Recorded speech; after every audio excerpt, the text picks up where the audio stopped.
안녕하십니까, 정준범이라고 합니다. 무민명리 강의록이라고 하는 책을 통해서 여러분들한테 인사를 드립니다. 저는 현장에서 10수년 동안 명리학을 가르치고 상담을 해오고 있는 사람입니다. 2020년 상반기에 코로나 때문에 외부 강의들이 취소되고 연기가 되면서 시간적인 여유가 좀 생겼습니다. 평소 명리학 책을 하나 써봐야 되겠다라는 생각이 늘상 있었는데 마침 시간적인 여유가 있는 지금이 그때인 듯해서 이 책을 쓰게 되었습니다.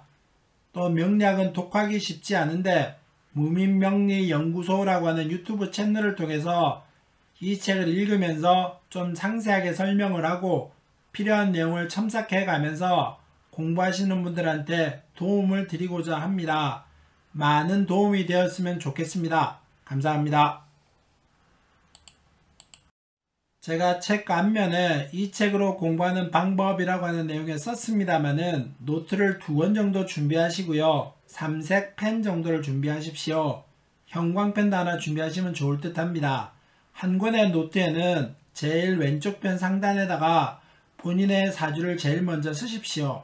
그 다음에 또 한 페이지 넘겨가지고는 내가 인생 스토리를 알고 있는 사람의 사주를 하나 쓰시고요.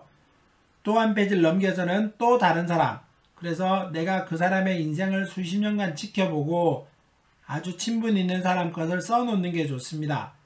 그래서 진도가 나가면서 새로운 내용들을 설명할 때마다 이 사람들은 이래서 이렇구나, 제가 설명해 드리는 내용과 그 사람의 사주가 적당하게 어울리게 되면은 그 사주의 뜻은 그 사람과 연관성 있게 여러분들이 생각을 하시면 됩니다.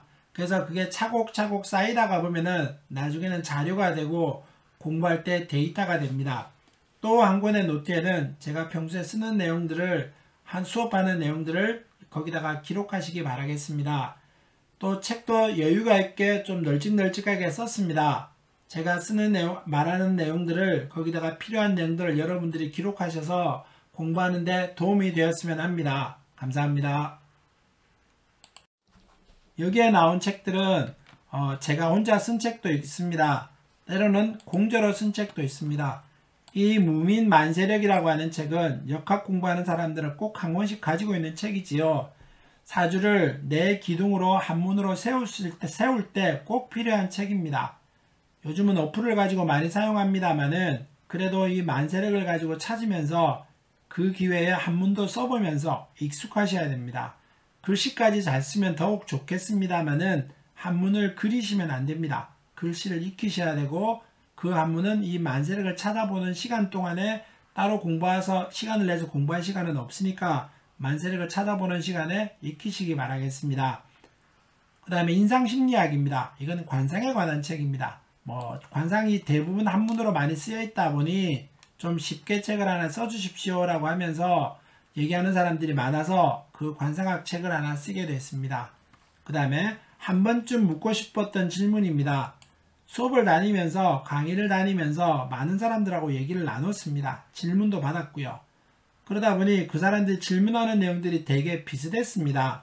또 여기에 공저로 쓰신 분들도 다 현장에서 강의를 하시는 분들이십니다. 그 사람들이 강의하는 내용, 그 사람들도 강의를 하면서 들었던 질문들을 각자 추렸고요. 그 다음에 각자의 원고도 받았습니다. 그래서 서로 비슷한 내용들의 강의를 하다 보니까 필요한 내용들이 겹치기도 하지요. 그러다 보니 그 내용들을 추리고 집약해서 한 권의 책으로 엮었습니다. 여러분들이 쉽게 수필집처럼 이야기처럼 읽을 수 있는 내용들입니다. 어려운 책은 아닙니다. 지혜로 가는 타로카드입니다. 이 타로카드는 많은 사람들이 쉽게 접하기도 하고 재밌어하는 학문 분야 중에 하나이기도 합니다. 타로카드마다 어떠한 상황에서 어떻게 읽어야 되는가 라고 하는 것들도 좀 상세하게 기록을 해놨습니다. 타로 공부한 사람한테 도움이 됐으면 좋겠고요. 이 책도 여러 사람의 뜻을 모아서 공저로 지은 책입니다. 무민의 마음 이야기는 시집입니다. 제가 글 쓰는 사람도 아니고 글을 쓰는 것을 업으로 삼지는 않습니다만은 평소에 생각이 떠오를 때마다 글을 즐겨 쓰고 있습니다. 그러다 보니 글 쓰는 사람들이 같이 모이게 됐었고요. 제가 이래서 시집을 하나 내겠다라고 하니까 사람들이 그럼 나도 좀 도와줄게 하면서 한 권 한 권씩 해서 같이 더해준 시들끼리 모아놓은 겁니다. 그래서 제 마음을 여기다 담아놨다라고 표현하기도 하겠고요. 또 시를 쓰다 보니 우연찮게 시집도 하나, 등단도 하게 됐었고요. 그래서 지금은 뭐 특별하게 꼭 시인이라고 말은 하지는 않습니다만은 즐겁게 글을 쓰고 시를 즐겨 쓰고 있는 중입니다.